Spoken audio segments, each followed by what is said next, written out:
Hi friend, मैं आदित्य। आज इस वीडियो में हुमायूं को पढ़ेंगे, हुमायूं को देखेंगे। जैसे कि पिछला वीडियो में हम बाबर को पढ़े थे और बाबर क्या किया था कि मुगल वंश का स्थापना किया था और मुगल वंश को भारतीय इतिहास का दूसरा स्वर्ण काल कहा जाता है। तो स्वाभाविक सा बात है, पहला स्वर्ण काल किसको कहा जाता है? तो पहला स्वर्ण काल कहा जाता है गुप्ता पीरियड को। मुगल एम्पायर को भारतीय इतिहास का दूसरा स्वर्ण काल कहा जाता है। जैसे कि हुमायूं को हम लोग पढ़ते हैं तो हुमायूं का पिताजी स्वाभाविक कौन हुए? बाबर हुए। और माता का क्या नाम था? तो माता का नाम था महिम सुल्ताना। यानी हुमायूं का जो जन्म हुआ था, बाबर और महिम सुल्ताना उनकी माता का नाम था। हुमायूं के 4 भाई थे। जैसे पहला हो गया, बड़ा सबसे था हुमायूं। दूसरा नंबर पे था कामरान। तीसरा पे था अस्करी और चौथा पे था हिंदाल। यानी हुमायूं के टोटल कुल मिला के 4 भाई थे। जैसा हुमायूं अपने पिता का आज्ञा भली भांति मानता था और बाबर का यह कथन था कि मेरे मरने के बाद मेरे जितना भी संपत्ति है उसको आप लोग आपस में बराबर बराबर बांट लीजिएगा। तो अपने पिता के कहे अनुसार हुमायूं क्या करता है? सभी में एक समान बांटता है। हुमायूं खुद अपने आप को दिल्ली ले लिया और आगरा लेता है। कामरान को काबुल देता है और क्या दिया? कांधार दे देता है। अस्करी को संभलपुर का इलाका दे देता है। यानी अस्करी को क्या दे दिया? संभलपुर का इलाका दिया। और हिंदाल को देता है अलवर वाला क्षेत्र। इस तरह से प्रॉपर्टी का बंटवारा कर दिया हुमायूं। जैसे कि हुमायूं को जब पढ़ेंगे तो हुमायूं का मुख्यतः 3 दुश्मन थे और 3 दुश्मन कुछ इस प्रकार से थे। जैसे बिहार में उसका मुख्य दुश्मन था शेरशाह सूरी। शेरशाह सूरी। और दूसरा हम बंगाल का बात करेंगे तो बंगाल में इसका दुश्मन था मोहम्मद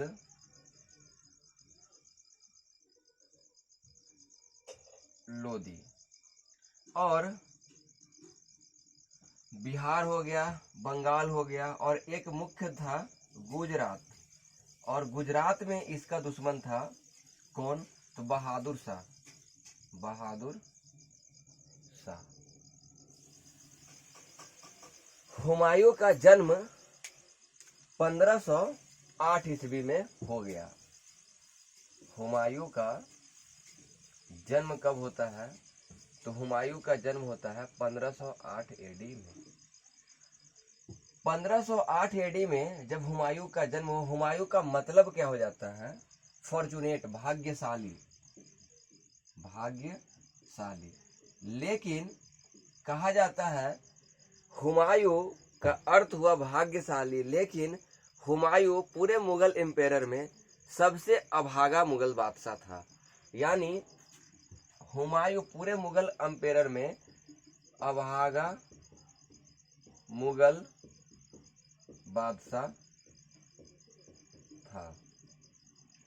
कहा जाता है हुमायूं का जीवन लड़खड़ाते लड़खड़ाते बीता और लड़खड़ाते हुए हुमायूं का मृत्यु भी हो जाता है, मौत भी हो जाता है। जैसे जब हुमायूं बाबर के मरने के बाद, बाबर कब मरता है? तो 26 दिसंबर 1530 में उसका मृत्यु हो गया, बाबर का। तो बाबर के मरने के बाद 29 दिसंबर 1530 में हुमायूं दिल्ली के गद्दी पर बैठ गया। दिल्ली के गद्दी पर बैठ जाता है हुमायूं। जब हुमायूं दिल्ली के गद्दी पर बैठा तो हुमायूं के द्वारा सबसे पहला आक्रमण को हम लोग समझते हैं। जैसा कि इसको मिटाते हैं,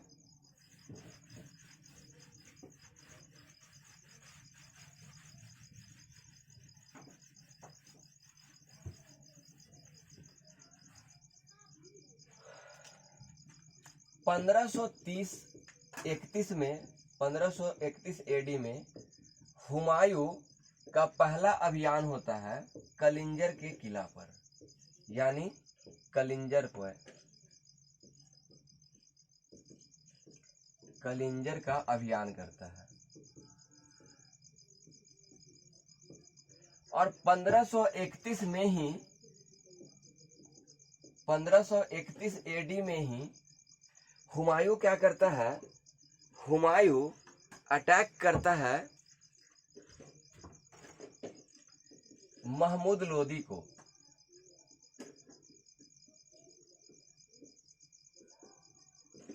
और यहाँ पर एक बैटल लड़ा जाता है जिसका नाम होता है दोहरिया का युद्ध। और इस युद्ध में मोहम्मद लोदी हार जाता है। यानी दोहरिया का युद्ध, मोहम्मद लोदी कहाँ का था, तो बंगाल वाले इलाका का क्षेत्र था शासक। यानी बंगाल, 3 दुश्मन में से एक दुश्मन को वह हुमायूं क्या करता है, समाप्त कर देता है। तो इसका फायदा किसको मिलता है, इसका फायदा मिलता है शेर शाह सूरी को। और शेर शाह सूरी का वास्तविक नाम था फरीद खां। शेर शाह सूरी उसको अपने तलवार से एक ही बार में शेर को काट देने से उसका नाम फरीद खां से चेंज होता है शेर खां। हम बाद में पढ़ेंगे शेर शाह सूरी डायनेस्टी को। तो मोहम्मद लोदी को मार दिया जाता है। कौन, तो दोहरिया के युद्ध में। किसके किसके बीच में होता है, तो एक होता है हुमायूं और दूसरा होता है मोहम्मद लोदी। इसके बाद 1532 एडी में 1532 एडी में हुमायूं चुनार के किला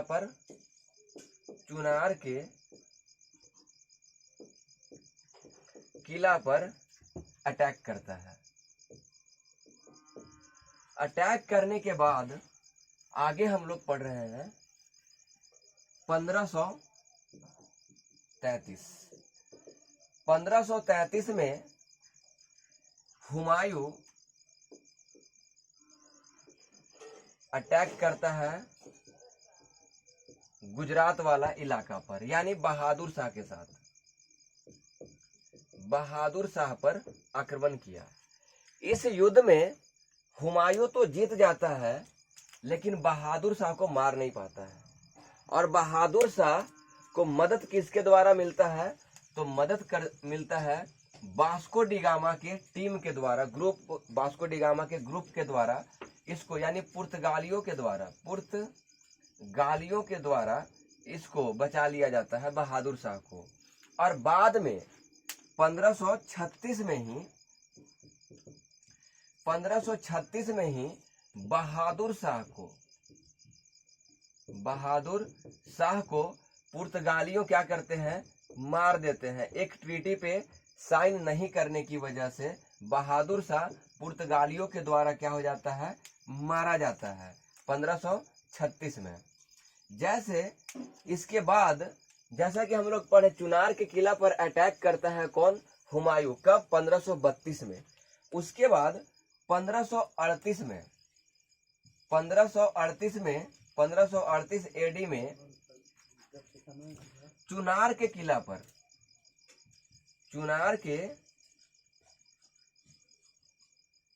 पर हुमायूं दोबारा अटैक करता है। यहां तक तो सब कुछ ठीक था।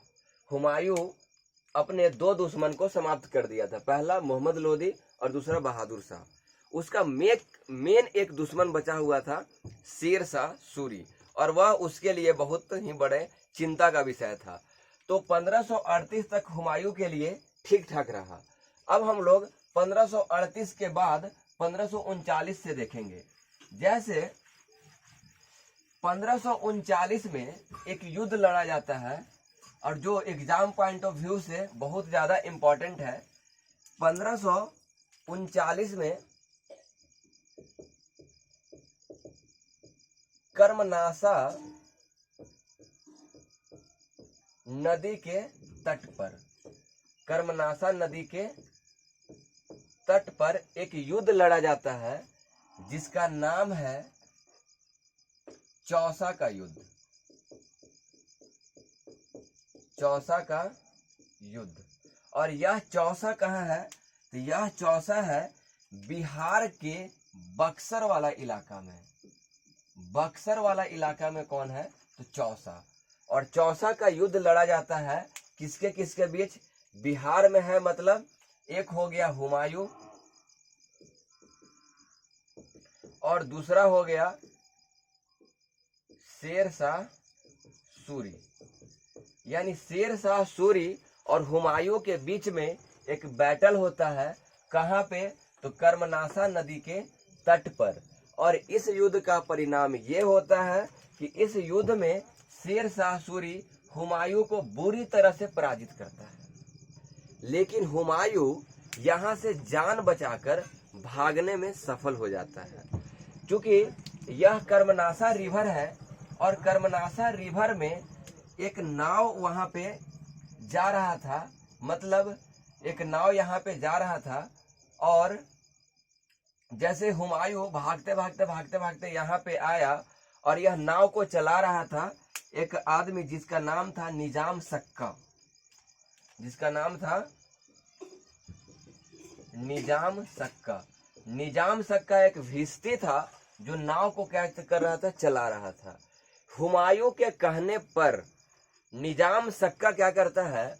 हुमायूं को मदद करने के लिए अपने नाव पे बैठाया और नदी को पार करा देता है। इस प्रकार हुमायूं का जान बच जाता है। जब हुमायूं का जान बच गया तो यह निजाम सक्का को वचन देता है कि आपको हम एक दिन के लिए दिल्ली का सिंहासन देंगे, यानी बादशाह बनाएंगे। तो जब एक दिन का बादशाह निजाम सक्का बन जाता है तो निजाम सक्का इस पल को याद रखने के लिए क्या करता है कि वह सोचता है कि भारत में चांदी सोने का तो सिक्का चल गया है, ऐसा क्या काम करें, यूनिक काम, जिससे कि इतिहास में लोग मुझे याद रखेंगे। तो यह इतिहास में चमड़े का सिक्का चलवाता है। चमड़े का सिक्का चलवाता है। तो यहां से चमड़े का सिक्का किसके द्वारा चलाया गया? तो निजाम सक्का के द्वारा। किस वंश में? तो मुगल वंश में। रूल कौन कर रहा था उस समय? तो रूल कर रहा था हुमायूं। तो चमड़े का सिक्का चलाया। उसके बाद हम बात कर रहे हैं 1540 एडी का। तो 1540 में एक और बैटल लड़ा जाता है जिसका नाम होता है कन्नौज या विलग्राम का युद्ध। कन्नौज या विलग्राम का युद्ध। और इस युद्ध में यह युद्ध फिर से होता है किसके किसके बीच में? तो यह होता है हुमायूं वर्सेस शेर शाह सूरी। शेर शाह सूरी। और इस युद्ध में हुमायूं क्या करता है? शेर शाह सूरी क्या करता है? शेर शाह सूरी हुमायूं को बुरी तरह से फिर से हराता है और हुमायूं को मारता नहीं है। हुमायूं यहाँ से अपने जान बचाकर भागने में सफल हो जाता है। यानी हम लोग देखें और एग्जाम पॉइंट ऑफ व्यू से ये कर्मनासा नदी पे चौसा का युद्ध और कन्नौज का युद्ध दोनों इंपॉर्टेंट है। जैसा कि हम लोग देखें, हुमायूं कब से लेकर कब तक? तो 1530 से लेकर 1540 तक एक बार दिल्ली का बादशाह बना। इस चीज को समझेंगे पहले।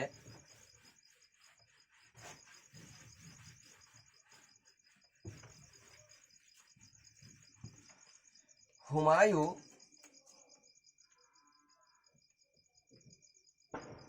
1530 से लेकर 1540 तक दिल्ली का सिंहासन पर बैठ गया है। और 1540 में कन्नौज के युद्ध के बाद या बिलग्राम के युद्ध के बाद यह दिल्ली के सिंहासन को छोड़कर, इसको अपने जान बचाने के लिए दिल्ली को छोड़कर भागना पड़ता है। तो जब यह भागता है तो यह भागते भागते अपने मित्र के पास पहुंचता है जो अमरकोट के राजा थे, जिनका नाम था राजा वीरसाल। राजा वीरसाल के पास पहुंचता है और वह उस समय अमरकोट का राजा थे। तो अमरकोट पहुंचा कब? 1540 में। और 1540 में वह नवाज अदा करने जाता है और वहां पर एक लड़की से उसको क्या हो जाता है, वहां पे मुलाकात होता है जिसका नाम रहता है हमीदा बानो बेगम। यानी 1541 में वह हमीदा बानो बेगम से, हमीदा बानो बेगम से क्या करता है? निकाह कर लेता है। निकाह करने के बाद 15 अक्टूबर 1542 में, 15 अक्टूबर 1542 एडी में मुगल साम्राज्य का एक सबसे बड़ा रूलर और एक महान रूलर का जन्म होता है, जिसका बचपन का नाम होता है जलालुद्दीन। जिसका बचपन का नाम होता है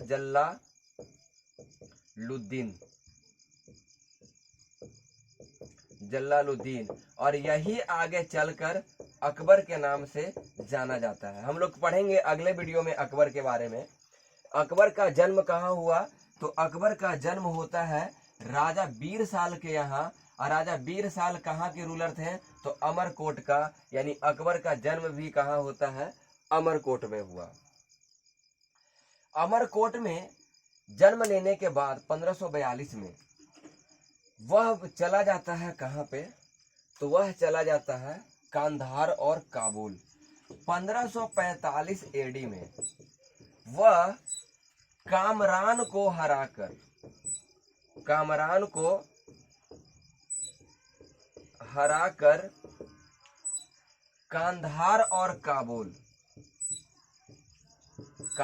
और काबुल पर क्या करता है? विजय प्राप्त करता है।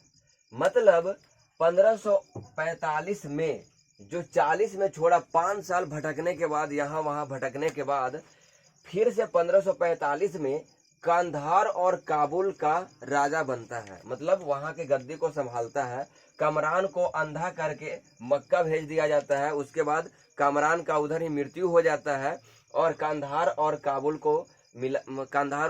का रूलर कौन बन जाता है? हुमायूं। और इसी युद्ध के दरमियान में उसको मुलाकात होता है किससे? तो मुलाकात होता है बैरम खान से। और यही बैरम खान है जो बाद में अकबर का प्रोटेक्टर बनेगा जब हुमायूं का मृत्यु हो जाएगा तब। और बैरम खान को हुमायूं अपना सेनापति बना लेता है। हुमायूं अपना सेनापति किसको बना लिया? तो हुमायूं अपना सेनापति बना लेता है बैरम खान को।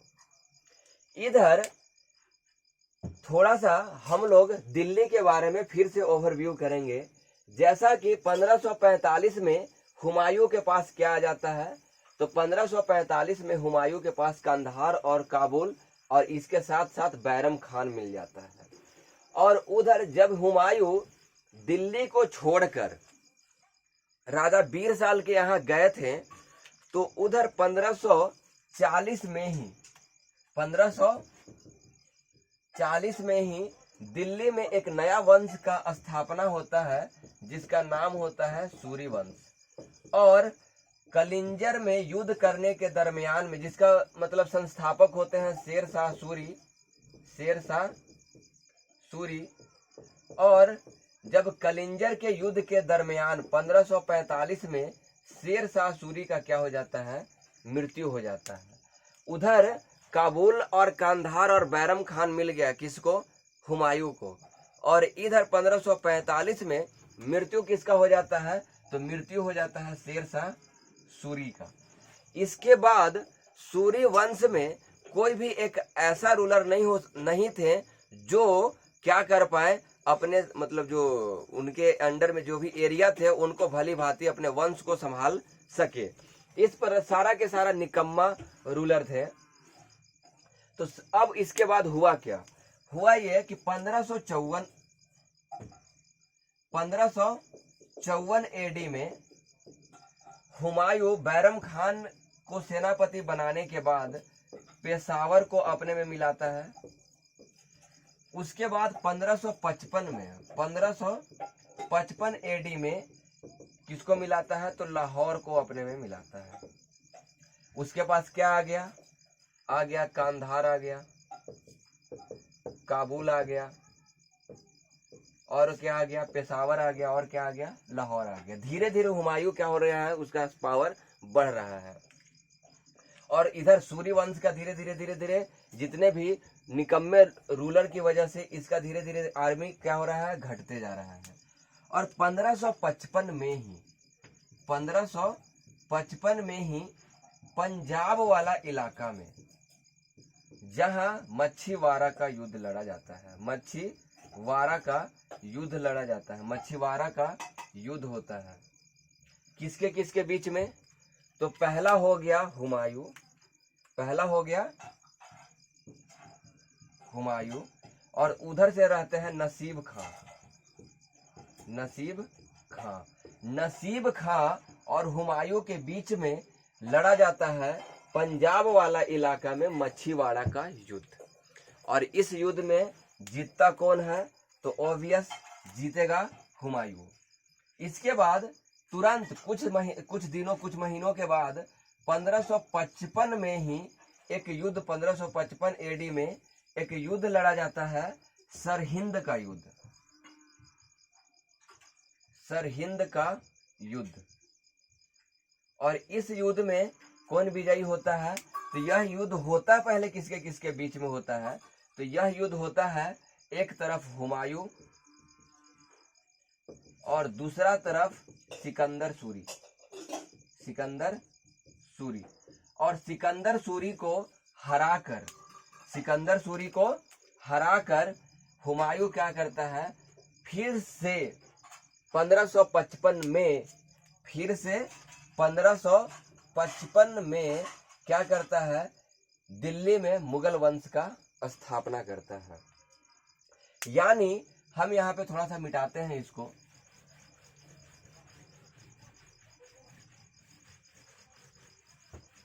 यानी 1555 में फिर से दिल्ली में क्या आ गया, तो दिल्ली में आ जाता है मुगल वंश।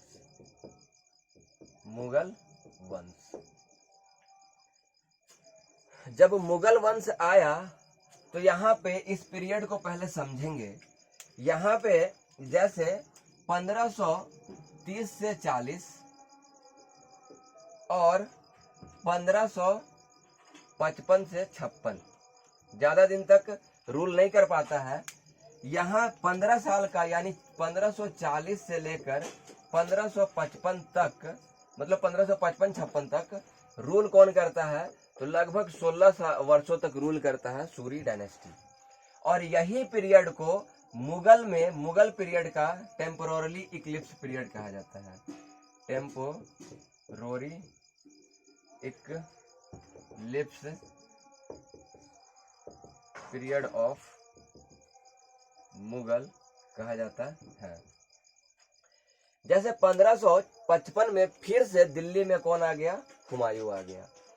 और हुमायूं के आ जाने के बाद वह कुछ काम भी करता है, जैसा कि हम लोग देखेंगे।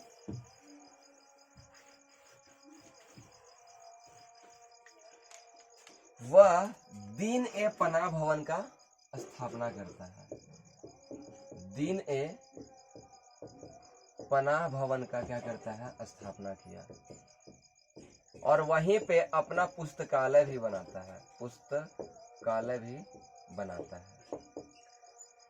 देखिए, दीन ए पनाह भवन को अपना क्या मानता है हुमायूं, सेकंड कैपिटल मानता है। इसको क्या मानता है, अपना सेकंड कैपिटल मानता है। सेकंड कैपिटल मानता है कौन, हुमायूं। तो फर्स्ट कैपिटल कौन हो गया? तो हुमायूं अपना फर्स्ट कैपिटल किसको मानता है? तो फर्स्ट कैपिटल मानता है काबुल को। हुमायूं अपना फर्स्ट कैपिटल किसको माना? काबुल को माना। अच्छा, यह सब जानकारी हमको मिलता कहाँ से है? तो यह सब जानकारी हमको मिलता है बायोग्राफी ऑफ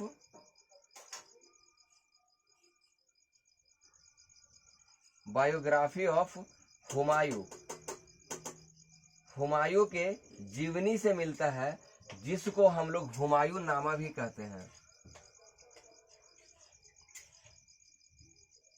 और हुमायूं नामा को कौन लिखे थे? तो हुमायूं नामा लिखा गया था हुमायूं के बहन, जिनका नाम था गुलबदन बेगम।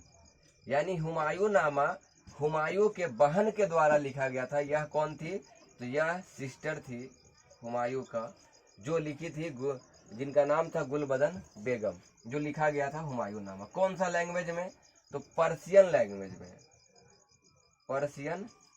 में।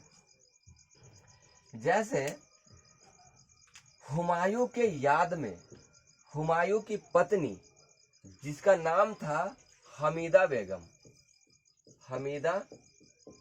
बेगम, इसको हम लोग हाजी बेगम भी कहते हैं, जो हुमायूं का मकबरा बनवाती है।